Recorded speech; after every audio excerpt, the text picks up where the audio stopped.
Doing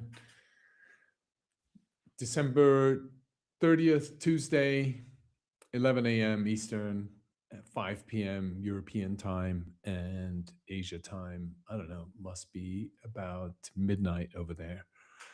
Anyway, happy to be back. Last show before the end of the year, 2025. And so today, I'm Stefan Rust, founder of Truflation, and I'm going to talk to you about the 6 things that matter for 26. 6 for 26. That's sort of the idea. I'm coming from away. I haven't been working too hard this last weekend. I've been spending my time with my family. I've got my kids here. And so it's just been time away. So if I'm not looking bright and sharp and hyper focused and really in the middle of it, that's because I've been enjoying some time with family, but still passionate and always in touch with what's going on around the world. And we've seen some big changes, right? I mean, inflation's dropped quite a bit, and we've had 2 significant drops in the last couple of days on Truflation, largely because gas prices have been coming down, because food prices have been coming down, and so has rent been coming down. I think gas been coming because there's more and more supply coming onto the market. We've seen food come down with major discounts, especially in the retail space, closer to the holidays. We're seeing a drop in alcohol prices so that we can all celebrate a little more during the New Year times, if that's your thing. I'm getting fireworks. I got a whole bunch of fireworks, so I'm going to be shooting a lot of things into the sky. So excited for that. And lastly, the rent has been coming down. And I don't know if you saw the All In podcast interview with Scott Bessent last week. That was pretty good. Lots of insights there, lots of interesting indexes that they were talking about. Inflation was a big topic. The fact that the Federal Reserve is called into question is another big topic that they brought up. Scott Bessent wrote a big article on that, and that was heavily discussed. So if you have some time, go check out that podcast. I'm not going to talk about it on here. But I think the thing is we're seeing rent come down, and the correlation is due to immigration.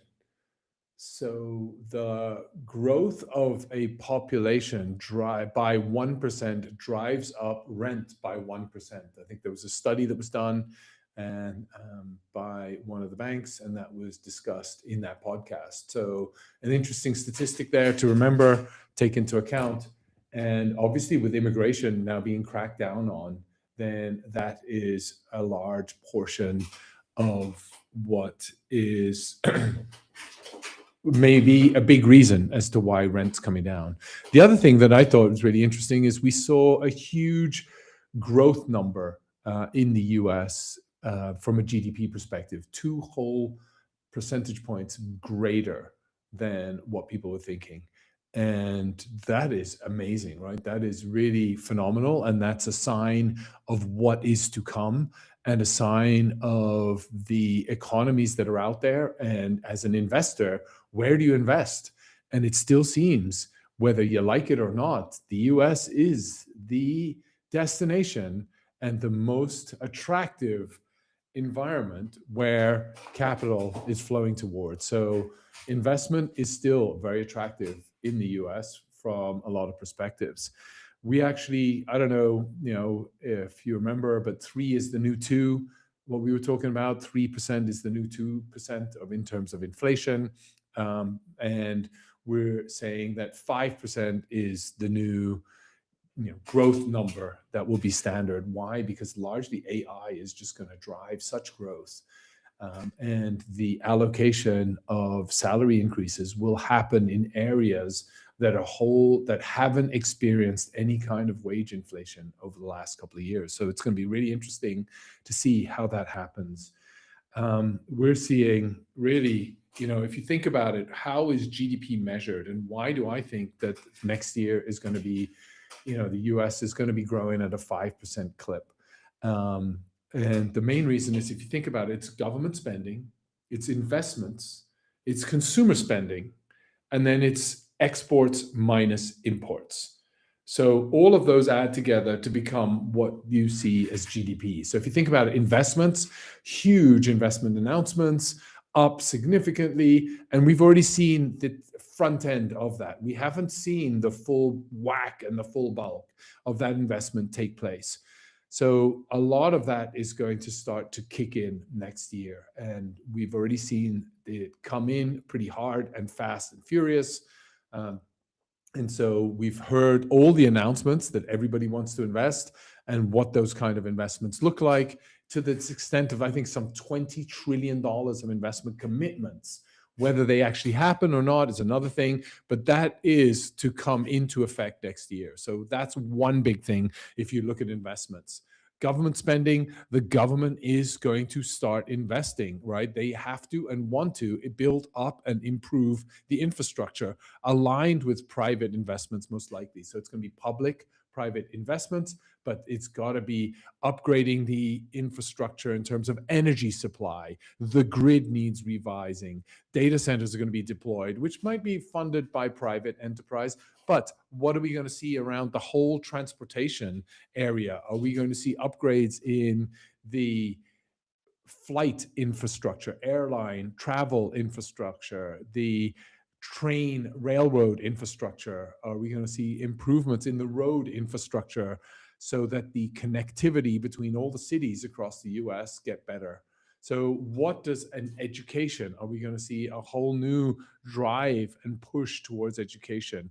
Where and what is that turnaround of investment going to look like in terms of not just consumption and social goods like we've been seeing around the Somalis and the daycare centers, et cetera, but more around other areas? What is that going to look like? And then lastly, we have the consumer. We have the big beautiful bill that went out and is going to kick in next year. We're going to see tax credits, no tax on tips. All of these things are going to start kicking in next year once the new tax scheme comes into play. So that will allow consumers to have a bit more. We're going to see wage inflation grow on the consumer side. So mainstream is getting more salary versus Wall Street. So the idea is that we've already seen the front end of that as well, where Main Street or the Midwest has been getting more increase in pay than we've seen in the past. So those are things that are going to take place. And then the other thing is dollar. The dollar is declining. What does that mean? It becomes cheaper to buy US products. If it becomes cheaper to buy US products, you're going to see it's going to be more expensive to buy and import international products because the dollar is cheaper. So you don't need tariffs necessarily on that. You're going to see a shift and a bigger balance in more exports and fewer imports. And so that is going to then equally increase the GDP. And so all of those things factoring in together is why I think that 5% is going to be the new normal for next year. So take into account, what does that mean? We're also seeing, though, other markets that are really going to be important. So don't discount China, don't discount Russia, and don't discount the Gulf states. I think those areas are going to see phenomenal growth. They're going off a slightly lower base, but those are extremely attractive. China has a lot of engineering talent and are publishing a lot of white papers. They're going to be innovating significantly. Engineers are value creators, not rent seekers. So you have markets like China with a huge foundational base of value creators. What are they going to be doing? They're going to be growing their economy equally, and they're going to be growing at about 5%. The Gulf area, they have space, they have resources, and they have the smarts and intelligence to attract talent. That talent's going to go there, and they're going to leverage that and be able to grow off the back of that. They want and are determined to become a role in the future in the new crypto AI era. What does that look like? The new digital era. And lastly, you got Russia. Russia is a force to reckon with, whether we like it or not. With some of you don't like Putin, some of you do, some of you are against everything. that they are doing. But Russia has energy, has no debt.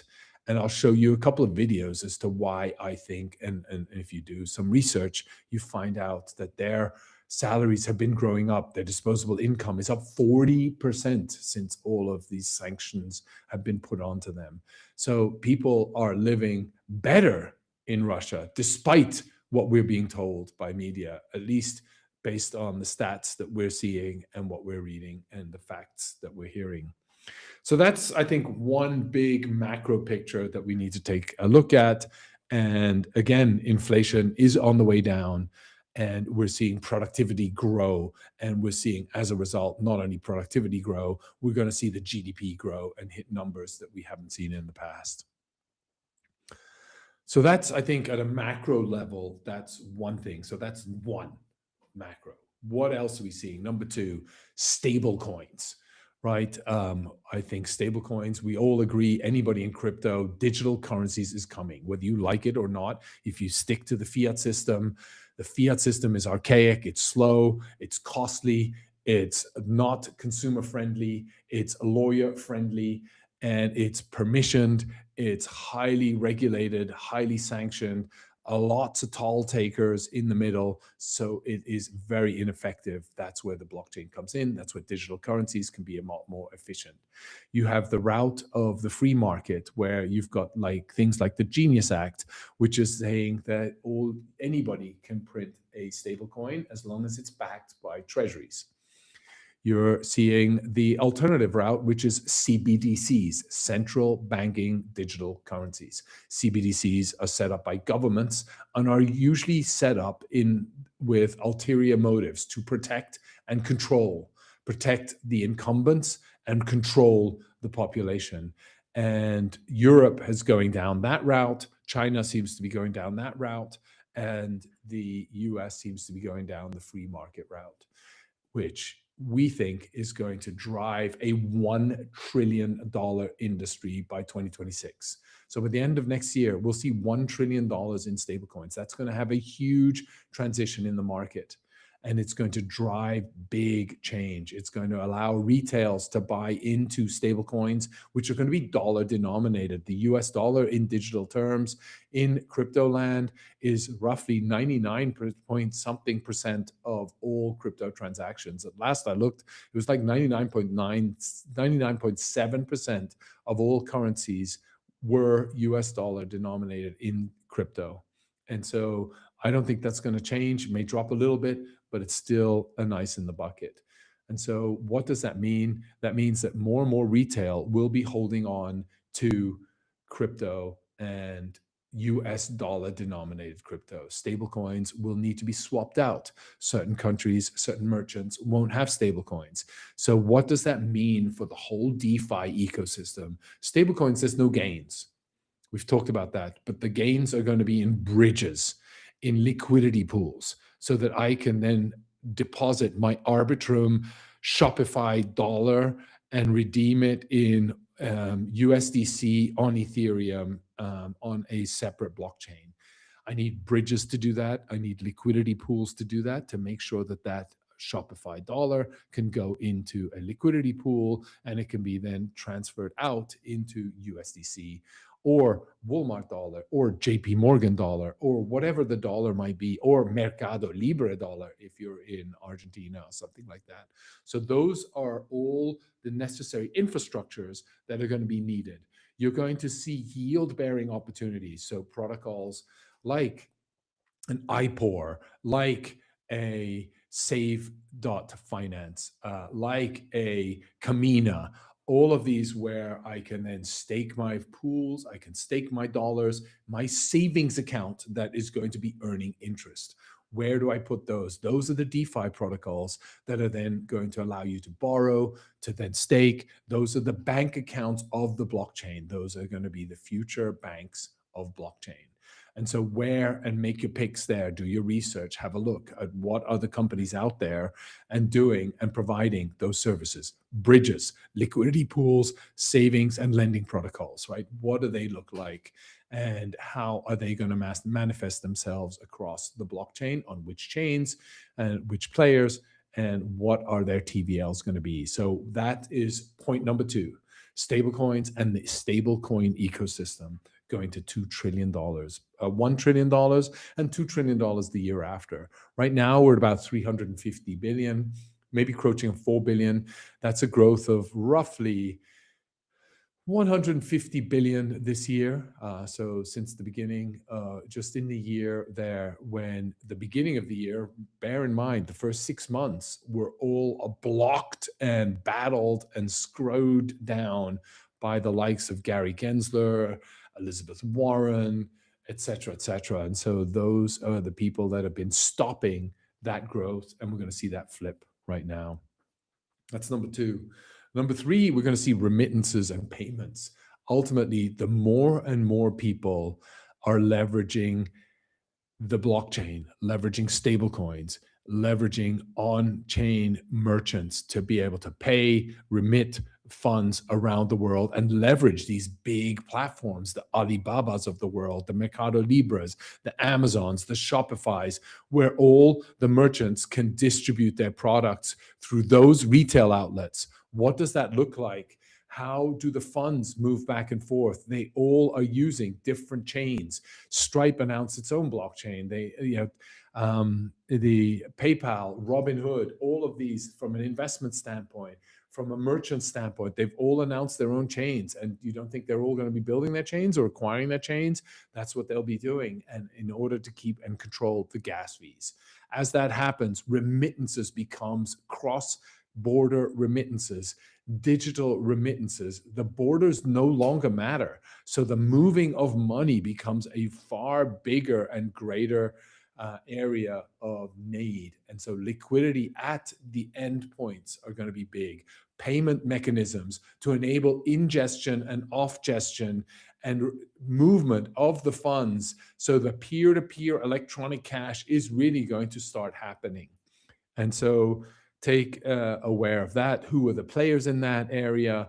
Those are things that we will be talking about in the next couple of areas. And as remittance grows, so that was number 3, remittances. Number 4 is as remittances grow, communities start to take hold in specific pockets. As these communities start taking hold in specific pockets, they are all going to be connected via networks, via blockchains. And ultimately, that will result in the growth of network states. So what are these network states? You can see Balaji's been promoting this and scaling this for a long time.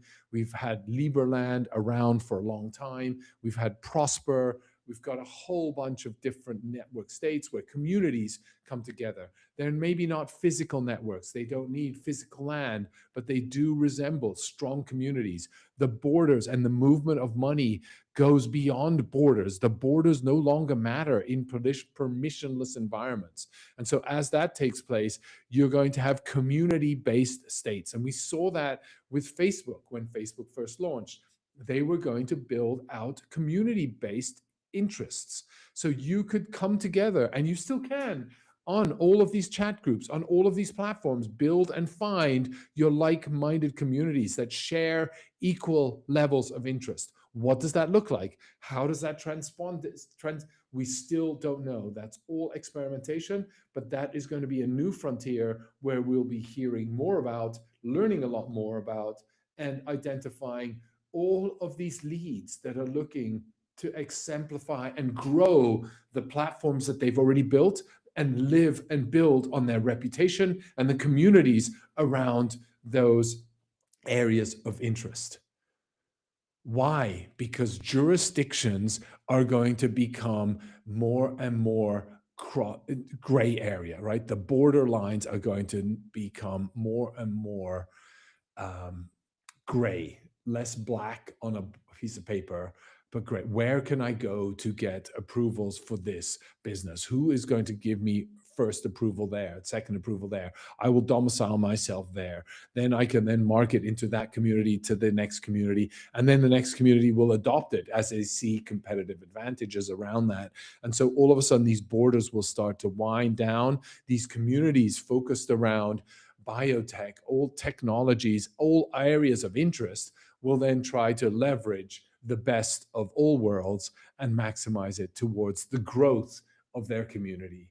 And so that is the fourth thing that we see happening. Lastly, prediction market. No, fifth, sorry, not last. Fifth is prediction markets, right? So what are we seeing around prediction markets? I think info finance is the other word.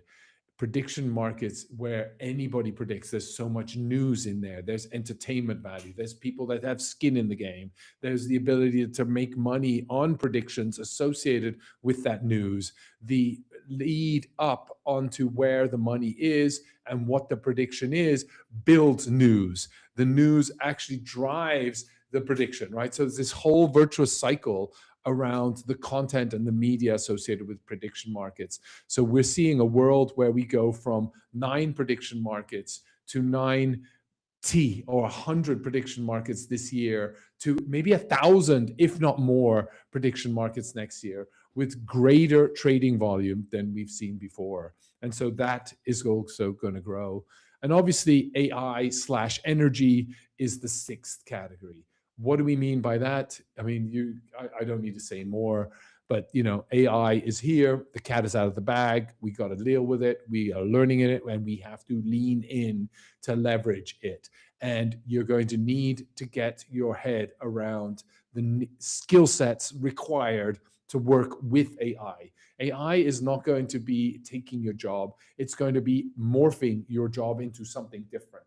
So take advantage of it, learn it, use the tools, learn your brain, scale your brain with the capabilities that AI offers. It's amazing. It is such a tool. It has accelerated our ability to learn, our ability to produce, our ability to interact with so many different cultures, so many different people, so much in terms of financial rewards and so much in terms of intellectual capacity, philosophically, as well as mentally and health-wise as well. So take advantage of this and lean in and find your spice. What is the token of your choice? And by the way, all of this is going to be coupled together because all of the payments for the utility that these LLMs drive is in the form of tokens or credits, however you want to look at it. And so the new business model is going to be shifting, which is maybe 6A under AI, right? So the new business model is going to be shifting to buying credits and no longer just subscriptions per seat, subscriptions per month, per year. We're going to all be morphing into subscriptions that are no longer tied to a actual fixed fee. It's going to be tied to credits. So you're going to be buying tokens in advance to be able to draw down on the services that you require. So the more you use it, the more you pay. The more complicated the calculation, the more credits needed. The simpler, fewer credits, but you still need credits. So it's about the amount of queries that you do to get the rewards. That's sort of what I wanted to highlight. That is a quick summary of where 2026 is going to go. 2025 was an amazing year. It was where we've seen the world move at startup speed. And I think that is something I would take with me with startup rock and roll too. Ups, downs. And no matter what anybody tells you, all of these influencers, advisors, blah, blah, blah, it's like, oh, I told you was going to go down. I told you when to invest. I was the best investor. I'm the best. Everybody went through a roller coaster, lost money, had unexpected curveballs. That is the way the world works. And that's the way startup world is. It is a constant roller coaster. And look, alone, gold in the last 15 hours lost over $1 trillion in market cap. 1T in market cap, gold alone. So it is a ride, and everybody is not always going to be at the good side of the ride. And that is the world that we're in right now. 2025 was about volatility, change in dynamics, global dynamics, market dynamics, and industrial dynamics have changed. So technology is really driving that change, but so is a political change taking place at a nation level, with Milley coming in, with Trump coming in, both driving significant levels of change. Europe going down, not understanding what is needed to drive growth, forgotten how to grow.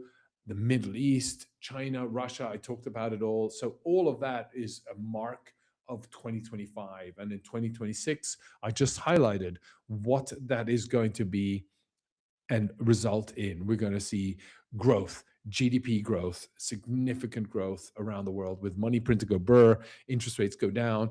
As a result, we'll see stable coins grow, and the ecosystem around stable coins is going to grow. Remittances around the world, the borders are going to get gray. As a result, we'll see the emergence of new communities that are going to build states and regulations around themselves and around what they're trying to do. So network states, as Balaji calls it, and prediction markets, that's the new face of the world. We're going to see huge growth there. And AI, need I say more? I won't. But those are the six A areas, and revising of the business model with the new media model. But I did want to share a couple of things just to quickly re-emphasize and give you some things to read. And I want to share a couple of things. There's a really good report that was written here. You can see it on Prediction Markets, the next frontier. So this is what I've been reading on my last couple of days off. So you can just see here by Key Rock and Dune. I'll try and get you the links to these, but here you can see that. I then also want to share with you another report that I've been reading. It's by BlackRock, and you can see it here. It is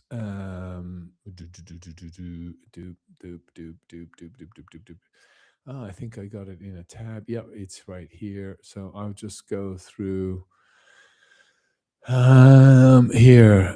It was BlackRock, where they talk about AI's big questions, right? So they took it, they put this report together where they talk about digital disruptions, and they go through where are the opportunities and what's happening.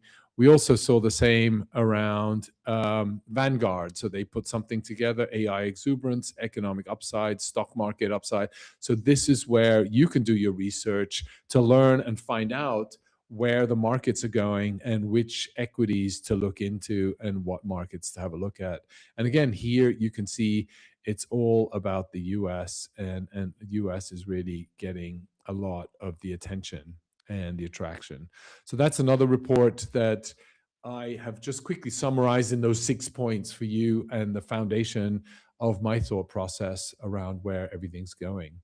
But I also had a chance to look at a video, and I implore you why I think the whole sort of network states area is coming up. There's a really good presentation. It's a while back. It was done 2 years ago at Permissionless, which I went to the first Permissionless, and I called it Permissioned, because it was totally the opposite of permissionless. It was all about lawyers and institutions trying to come in there and grab this blockchain area and make sure that they can control it. And so it became very much permissioned, right? Everything needed to be permissioned. And of course, it was bad timing, because it was the time that Luna, a protocol that had built the UST, a stablecoin, an algorithmic stablecoin, had just imploded. And so through that implosion, of course, everybody felt that it was not, again, it was bad actors. This thing doesn't work without regulation. And it was the era of Gensler peak, right? It's peak Gensler timeframe. And so that was why. And the next year, Eric Voorhees gave a presentation. I implore you to go have a look at this presentation and watch the speech. It's 20 minutes long, so you're going to have to sit through that, but you can listen to that at maybe 2 speed or whatever. But it was really good. And what are the core roots, right? It's all about permissionless, giving people access that don't have access to financial services. And so as a result, DeFi, stablecoins, all of those things that I talked about are going to become bigger and bigger and more important. So I thought that was an interesting perspective. as to what we need to look out for.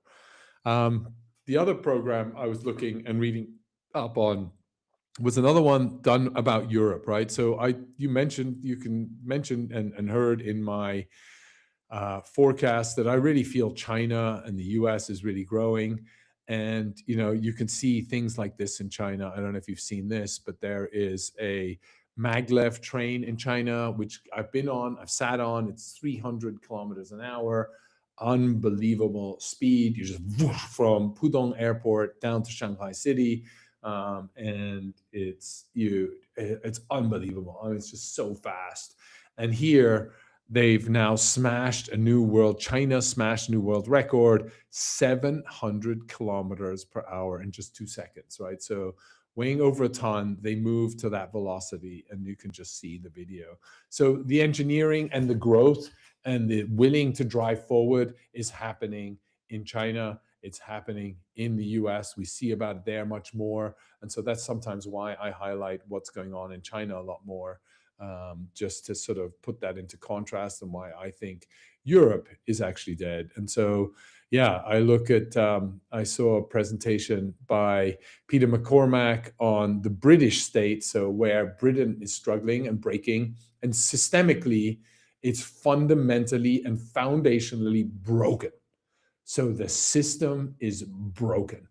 So no point arguing anything else. That's what Peter's saying, and I tend to echo that. And hopefully, we can try and work together.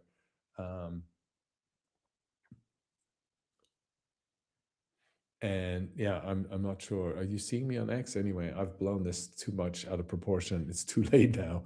But anyway, that said, yeah, so Europe is down too. And so share this tab so you can see here. This is the show. He talks about why I'm withdrawing my consent from the British state. So he's talking this about British, but I think it transcends into Europe, where the likes of these people who aren't even elected into power are defining CBDCs and government policy and trying to hold out to take Europe wherever they can and control as much as they possibly can. Yeah, and I guess we're seeing the same happen over there. So I think that's really disappointing. Here was another interesting launch of a new prediction market, which I thought was really interesting coming together. It's built on Kalshi, so I'm not sure how it works, but I'm going to take some look at it.